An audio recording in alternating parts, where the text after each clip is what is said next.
வணக்கம் நேயர்களே, நீங்க கேட்டுக்கொண்டிருப்பது கமெண்ட்ரி 365.2.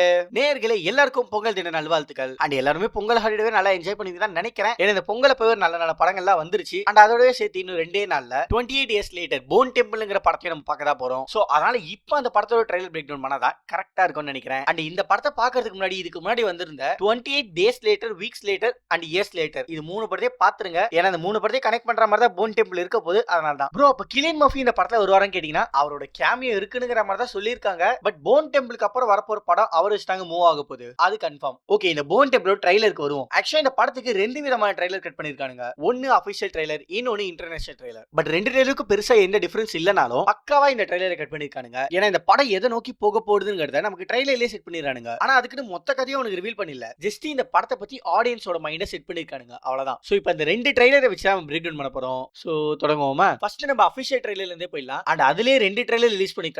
ஒன்னு 4 மாசத்துக்கு முன்னாடி ரிலீஸ் பண்ணது, அண்ட் இன்னொரு அந்த இன்டர்நேஷனல் ட்ரைலர் கூடவே 1 மாசத்துக்கு முன்னாடி ரிலீஸ் பண்ணிருந்தாங்க. சோ ஃபர்ஸ்ட் அது ரெண்டுத்தையுமே பாத்துருவோம். அண்ட் அது கூடவே இன்டர்நேஷனல் ட்ரைலரும் பாத்துருவோம். ஓப்பனிங்கே டாக்டர் கெல்சன் பில்ட் பண்ண அந்த போன் டெம்பிளை தான் நம்ம காட்டுறாங்க. அண்ட் இந்த போன் டெம்பிளை டாக்டர் கெல்சன் எதுக்காக பில்ட் பண்ணாருன்னு சில பேர் மறந்துக்க வாய்ப்பு இருக்கு. அதனால ஃபர்ஸ்ட் எதுக்காக நான் சொல்லிடுறேன். அதாவது டாக்டர் கெல்சன் இந்த ரேஜ் வைரஸால இறந்து போன மக்களுக்காக ஒரு ஹானரபிள் இல்ல ஒரு மெமரபிள் டெம்பிளா தான் இந்த போன் டெம்பிளை டாக்டர் கெல்சன் பில்ட் பண்ணிப்பாரு. அதாவது சிம்பிளா சொல்லணும்னா டெத்துக்கான ஒரு டெம்பிளுங்க. அண்ட் அதாவது 28 இயர்ஸ் லேட்டர் படத்துலயும் நம்ம ஸ்பைக் கிட்ட டாக்டர் கெல்சன் சொல்லிருப்பாரு மெமெண்டோ மொரினு, அதாவது ரிமெம்பர் டு டை, சாவ நினைவுல வச்சுக்கோணுங்கிற மாதிரியான ஒரு இடமா தான் இந்த போன் டெம்பிளை அவர் பில்ட் பண்ணிருப்பாரு. பட் இதை தாண்டியும் நமக்கு இந்த படத்துல போன் டெம்பிளை பத்தி இன்னும் நமக்கு எக்ஸ்ப்ளோர் பண்ணுவாங்க தான் நினைக்கிறேன், பாப்போம். தென் அப்படியே ஒரு ஃபிளாஷ்பேக் சீக்வென்ஸ் அந்த ரேஜ் வைரஸ் இன்ஃபெக்ட் ஆகிறதுக்கு முன்னாடி இருக்கிற அந்த டைம் பீரியட் நம்ம காட்டுறாங்க. அண்ட் இதோட கண்டினியூவேஷன் சீக்வென்ஸா ட்ரைலர் 2ல நமக்கு ஒரு பையன் ட்ரெயின்ல போயிட்டு இருக்க மாதிரி காமிச்சிருப்பாங்க. பட் அப்பதான் அந்த வைரஸ் இன்ஃபெக்ட் ஆக ஆரம்பிச்சுக்கணும்னு நினைக்கிறேன். ஏன்னா சடனா அந்த பேசஞ்சர்ஸ் எல்லாருமே இந்த பையனை திரும்பி பார்க்குற மாதிரி காமிச்சிருப்பாங்க. அண்ட் இந்த பையன் யாரான்னு கேட்டீங்கன்னா இவன் தான் சாம்சன். அதாங்க ஆல்பா ஜாம்பி,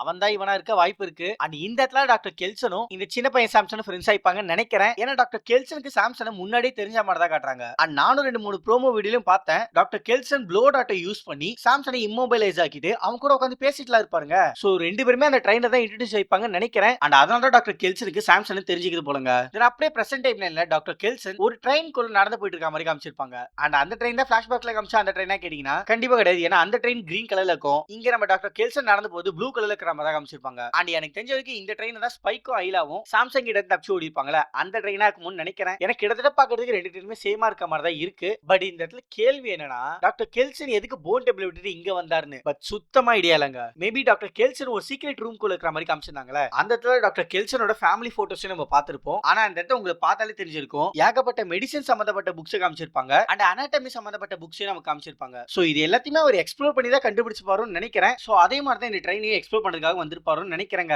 ஆனா ட்ரைலர் 2ல இந்த ட்ரெயின்ல சாம்சன் இருக்க மாதிரி காமிச்சிருப்பாங்க. பட் அவங்க இருக்கிற ஜாம்பிஸ் தான் போட்டு பொளந்து எடுத்துட்டு பா. எஸ், அங்க இருக்கிறது எல்லாமே ஜாம்பிஸ் தான். ஆனா அதோட ஷாக்கிங்கான விஷயம் என்னன்னா அந்த இடத்துல சாம்சங் துண்டை கட்டிட்டு வந்திருப்பாங்க. அண்ட் இதை ஏன் நான் சொல்றேன்னா 28 இயர்ஸ் லேட்டர் படம் பார்த்தவங்களுக்கு தெரிஞ்சிருக்கும் சாம்சங் ஜாலியா சுத்திட்டு இருப்பான். அதாவது ஜாலியானா ரொம்ப ஃப்ரீயா சுத்திட்டு இருப்பான். பட் ஆனா இந்த இடத்துல அவன் துண்டை கட்டிட்டு வந்திருக்கிற மாதிரி தான் காமிச்சிருப்பாங்க.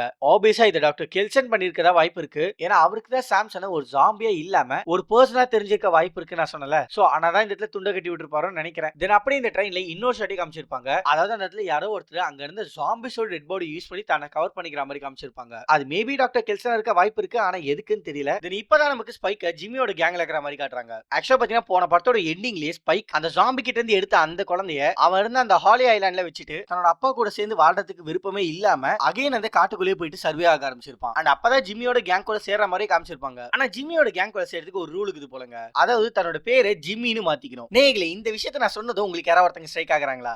Dun, dun, dun, dun.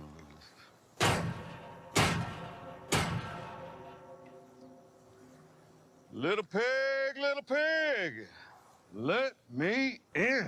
S, இது வாக்கிங் டெட்டோட சீரிஸ்ல இருக்க தலைவன் நீகனோட ஐகானிக் ரூலுங்க. ஆக்சுவலா சில பேர் வாக்கிங் டெட் பார்த்திருக்க மாட்டீங்க. அதான் நீகன்னுங்கிற கேரக்டர் உங்களுக்கு தெரிஞ்சிருக்க வாய்ப்பு இல்ல. பட் ஒருவேளை நீங்க அந்த வாக்கிங் டெட்டை நீங்க பார்த்திருந்தீங்கன்னா கண்டிப்பா நீகன்னுங்கிற கேரக்டர் மட்டும் உங்களால மறக்கவே முடியாது. ஏன்னா தலைவன் அப்படிப்பட்ட ஒரு சம்பவத்தை செஞ்சிருப்பான். அந்த தலைவன் தான் அவனோட சேவியர்ங்கிற அந்த கிளானுக்கு இப்படிப்பட்ட ஒரு ரூலையே செட் பண்ணிப்பாங்க. சோ அதனால தலைவனோட கேங்ல இருக்கிறவங்க எல்லாருமே தன்னோட உண்மையான பேரை அப்படியே மறைச்சிட்டு நீகன்னுங்கிற மாதிரி தன்னை சொல்லிப்பாங்க. பட் தலைவன் நீகன் எதுக்காக இப்படிப்பட்ட ஒரு ரூலை செட் பண்ணிருப்பானா தான் இறந்து போனாலும் தன்னோட பேரும் தன்னோட ஐடென்டிட்டி மறையக்கூடாதுங்கிறதுக்காக தான் இப்படிப்பட்ட ரூலே செட் பண்ணிப்பாங்க. உண்மையா சொல்ல போனா நீங்க என்னங்கிற இந்த கேரக்டரை தரமா எழுதியிருப்பானுங்க. சோ தலைவனோட அந்த ஐகானிக்கான ரூலை தான் இந்த ஜிம்மி கேரக்டருக்கும் அப்ளை பண்ணிருக்கானுங்க. அதாவது ஜிம்மி நம்ம ஸ்பைக்க பார்த்து இனிமே உன்னோட பேர் ஸ்பைக் கிடையாது ஜிம்மிங்கிற மாதிரி சொல்லிட்டு போயிருப்பான். அந்த தன்னோட கேங்ல ஒரு மெம்பரா இருக்கணும்ங்கிறது தெரியறதுக்காகவே நம்ம ஸ்பைக் கிட்ட ஒரு ஒயிட் கலர் விக் கொடுக்குற மாதிரி தான் காமிச்சிருப்பாங்க. அண்ட் அவன் கேங்ல இருக்கிற எல்லாருமே அந்த மாதிரி ஒரு ஒயிட் கலர் விக் போட்டுக்கிட்டு டிஃபரெண்ட் கலர்ல இருக்கிற காஸ்டியூம்ஸோட இருப்பாங்க. சோ அதனால அந்த மொத்த கேங்குமே பாக்குறதுக்கு ஒரு பவர் ரேஞ்சர்ஸ் டீம் மாதிரி தான் இருப்பாங்க. அண்ட் 28 இயர்ஸ் லேட்டர் படத்துல கூட அவங்களோட என்ட்ரி எக்ஸாக்ட்டா பவர் ரேஞ்சர்ஸோட என்ட்ரி எப்படி இருக்குமோ அந்த மாதிரி தாங்க இருக்கும். சோ இந்த மொத்த டீமே ஒரு பவர் ரேஞ்சர்ஸ் மாதிரி தான் காட்டணும்னு நினைக்கிறாங்கன்னு நினைக்கிறேன். அண்ட் அந்த சீக்வன்ஸ் தான் அவங்க இருக்கிற இடத்தையுமே கொஞ்சம் தெளிவா காமிச்சிருப்பாங்க.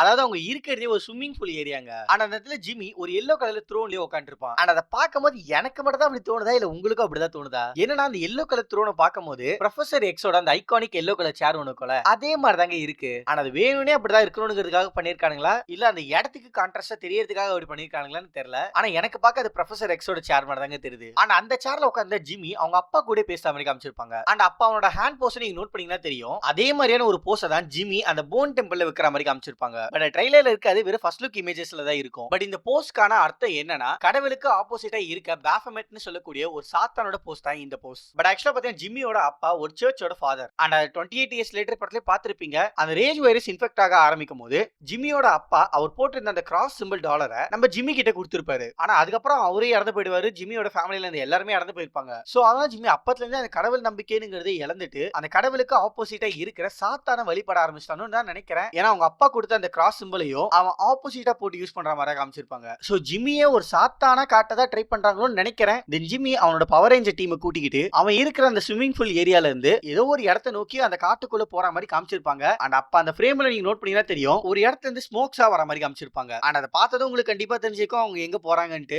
எஸ் அவங்க அந்த போன் டெம்பிளை நோக்கி தான் போறாங்களே. ஏன்னா டாக்டர் கெல்சன் அந்த போன் டெம்பிளை பில்ட் பண்றதுக்காக அந்த ஜாம்பியால இன்ஃபெக்ட் ஆகி இறந்து போனவங்களோட பாடிஸை கலெக்ட் பண்ணி அவங்க போன்ல இருந்து அந்த ஸ்கின் ரிமூவ் பண்றதுக்காக மொத்தமா வச்சு எரிச்சிட்டு இருப்பார்ல அந்த ஸ்மோக்கா தான் இதுவா இருக்க வாய்ப்பு இருக்கு. அண்ட் ட்ரைலர்லயும் பாத்தீங்கன்னா ஜிம்மி போன் டெம்பிளுக்கு வர மாதிரி காமிச்சிருப்பாங்க. சோ இங்க இருந்து அவங்க போன் டெம்பிள்ல கிளம்பி போறாங்கன்னு நினைக்கிறேன். பட் ஆனா அவங்க அதுக்கு முன்னாடியே அந்த காட்டுக்கு நடுவுல இருக்க ஒரு ஃபேமிலியோட வீட்டுக்குள்ள இருக்கிற மாதிரி காமிச்சிருப்பாங்க. ஆனா அந்த ஃபேமிலில இருக்க அம்மாவும் பையனும் தான் அந்த காட்டுக்குள்ள யாருக்கிட்ட இருந்து தப்பிச்சு ஓடிட்டு இருப்பாங்க. ஆனா அவங்களுக்கு பின்னாடி ஒருத்தர் ஸ்பியரை எடுத்துக்கிட்டு இவங்களை துரத்திட்டு வர மாதிரி தான் தெரியும். பட் அவனுக்கு பின்னாடி ஒரு ஜாம்பி ஓடி வந்துட்டு இருக்கும். சோ யாருமே யாரையும் துரத்தல ஜாம்பி தான் இவங்களை துரத்தி ஓடி வந்துட்டு இருக்குது. பட் இந்த அம்மாவும் பையனும் எப்படியோ அந்த ஜாம்பி கிட்ட இருந்து எஸ்கேப் ஆகி அங்க இருந்து ஒரு ஃபென்ஸ் கிட்ட ஓடி வந்த மாதிரி தான் காமிச்சிருப்பாங்க. அண்ட் அதை பார்த்தா அந்த வீட்டுக்கு பக்கத்துல இருக்கிற அந்த ஃபென்ஸ் மாதிரி தான் தெரியுது. சோ இவங்க ரெண்டு பேருமே அந்த ஜாம்பி கிட்ட இருந்து எஸ்கேப் ஆகி இங்க ஜிம்மி கிட்ட வந்து மாட்டிக்கிட்டாங்க போலங்க. ஏன்னா அந்த வீட்ல இருந்து கிளம்புறதுக்கு முன்னாடி கண்டிப்பா அவங்களை கொலை பண்ணிட்டு தான் நான் கிளம்பணுங்கிற மாதிரி சொல்லியிருப்பான். அண்ட் அதுக்கேற்ற மாதிரி அந்த அவங்களை கட்டி தொங்க விட்டு அவங்க வயிற்றுல ஜிம்மிங்கிற மாதிரி எழுதி மார்க் பண்ணிருப்பாங்க. சோ இதை தான் நம்ம 28 இயர்ஸ் லேட்டர் படத்துல நம்ம ஸ்பைக் அவனோட அப்பாவோட சேர்ந்து ஒரு வீட்டுக்குள்ள போகும்போது அந்த இடத்துல ஒரு ஜாம்பியை கட்டி தொங்க விட்டு அது வயிற்றுல ஜிம்மிங்கிற மாதிரி மார்க் பண்ணிருப்பாங்களே அதை ஜிம்மி தான் பண்ணிருக்கானுங்கிறத நம்ம இந்த இடத்துல கன்ஃபார்ம் பண்ணிக்கலாம். பட் ஜிம்மி எதுக்காக இந்த விஷயத்தை பண்றான்னு கேட்டீங்கன்னா அதாவது ஜிம்மி இந்த மெயின் நாள்ல இருக்க சோல்ஸ் சர்ச் பண்ணி அவங்க எல்லாருமே ஹெல்லுக்கு டெலிவரி பண்றதா அவனோட வேலையா வச்சிருக்கான். சோ அந்த விஷயமா தான் இந்த இடத்துல இவங்க எல்லாருமே போட்டு டார்ச்சர் பண்ணி கொலை பண்றான்னு நினைக்கிறேன். ஆனா அப்ப அந்த ஃபேமிலில இருந்து அந்த பையன் அங்க இருந்த சிலிண்டரை வச்சு அந்த இடத்தையும் மொத்தமா எரிச்சிருவாங்க. பட் அதுல நம்ம ஜிம்மியோட ஆளுங்க ரெண்டு பேர் இறந்துறாங்க போல. ஆனா தான் ஜிம்மி இந்த ஷாட்ல பயங்கரமா கத்துற மாதிரி காமிச்சிருப்பாங்க. அண்ட் இதுக்கப்புறம் தான் அவங்க எல்லாருமே போயிட்டு அந்த போன் டெம்பிள பாக்குறாங்களோன்னு நினைக்கிறேங்க. ஏன்னா இந்த இடத்துல நம்ம ஜிம்மியோட அந்த பவர் ரேஞ்சர் டீம்ல ரெண்டு பேர் மட்டும் மிஸ் ஆயிருப்பாங்க. அந்த ஸ்பைக்கும் தான் அந்த இடத்துல இருந்திருக்க மாட்டான். அண்ட் எனக்கு தெரிஞ்ச வரைக்கும் அந்த ஃபயர் இன்சிடென்ட் அப்பவே ஸ்பைக் அந்த இடத்துல எஸ்கேப் ஆயிடுவான்னு நினைக்கிறேன். ஏன்னா 2-3 இடத்துல ஸ்பைக் அந்த ஜாம்பிஸ் கூட தனியா நின்னு சண்டை போடுற மாதிரி தான் காமிச்சிருப்பாங்க. அண்ட் அப்பா அவன் தலையில அந்த ஒயிட் கலர் விக் இருந்திருக்காது. சோ எனக்கு தெரிஞ்சு ஸ்பைக் அந்த இடத்துல எஸ்கேப் ஆயிட்டாங்கன்னு நினைக்கிறேன். அண்ட் அதுக்கப்புறம் தான் ஜிம்மி அந்த போன் டெம்பிளுக்கு வர மாதிரி காட்டுறாங்க. அண்ட் அப்ப அந்த இடத்துல ஏதாவது சாத்தான பத்தின ஒரு ரிச்சுவல் நடக்குதான்னு என்னன்னு தெரியல. பட் அந்த இடத்துல கிராஸ் சிம்பல் ஆப்போசிட் டைரக்ஷன்ல தான் வச்சிருப்பாங்களே. சோ சாத்தான பத்தின ஒரு ரிச்சுவலா தான் இருக்கணும். ஆனா அந்த ரிச்சுவலும் பாக்குறதுக்கு பயங்கரமா இருக்குங்க. லைக் தன்னோட உடம்புலயே நெருப்ப கட்டிக்கிட்டு அந்த இடத்துல ரிச்சுவல் பண்ணிருப்பாங்க. ஆனா அதை பாக்கிறதுக்கு டாக்டர் கெல்சன் மாதிரி தான் தெரியுது. ஆனா எதுக்காக பண்றாருன்னு தெரியல. அண்ட் டாக்டர் கெல்சனும் ஜிம்மி இந்த இடத்துல தான் ஃபர்ஸ்ட் டைம் மீட் பண்றாங்க நம்ம நினைப்போம். பட் ட்ரைலர் 2ல அவங்க அதுக்கு முன்னாடி ஒரு மார்னிங் டைம்ல மீட் பண்ணிப்பாங்க. அண்ட் அப்ப ஜிம்மி அந்த போன் டெம்பிள் எல்லாம் பார்த்துட்டு நம்ம டாக்டர் கெல்சனை பார்த்து நீ என்ன ஓல்டு நீக்கான்னு கேட்டிருப்பான். அதாவது நீ ஒரு சாத்தானான்னு கேட்டிருப்பான். பட் அதுக்கு டாக்டர் கெல்சன் இந்த போன் டெம்பிள் மானுமெண்ட் ஆஃப் டெத்ங்கிற மாதிரி சொல்லி அந்த இடத்துல ரெண்டு பேருக்குமே ஒரு கான்வர்சேஷன் போற மாதிரி தான் காமிச்சிருப்பாங்க. அண்ட் அதுக்கப்புறம் தான் இந்த ரிச்சுவல் நடக்குதுன்னு நினைக்கிறேங்க. தென் இது எல்லாத்த விட ரொம்பவே முக்கியமா டாக்டர் கெல்சன் யார்கிட்டயோ ரேஜ் வைரஸ்க்கான கியூரை ரெடி பண்ண முடியுங்கிற மாதிரி சொல்லியிருப்பாரு. அண்ட் அதுக்கேற்ற மாதிரி தான் இந்த ரிச்சுவல் நைட் அப்போ டாக்டர் கெல்சன் சாம்சனுக்கு ஒரு இன்ஜெக்ஷன் போற மாதிரி காமிச்சிருப்பாங்க. சோ டாக்டர் கெல்சன் உண்மையால இந்த ரேஜ் வைரஸ்க்கான கியூரை கண்டுபிடிச்சாரா இல்ல அந்த ஜாம்பிஸோட ரேஜை நியூட்ரலைஸ் பண்ற மாதிரி ஒரு வேக்சினை கண்டுபிடிச்சாரான்னு தெரியல. பட் நம்ம அந்த படத்தை பார்த்து தெரிஞ்சுப்போங்க. ஏன்னா இன்னும் 2 நாள் தானே, அதனால வெயிட் பண்ணி பார்த்துருவோம். அண்ட் அது இருக்கும் நீங்க கேட்டுக்கொண்டு இருப்பது கமெண்ட்ரி 365.2. அப்புறம் பார்க்கலாம்.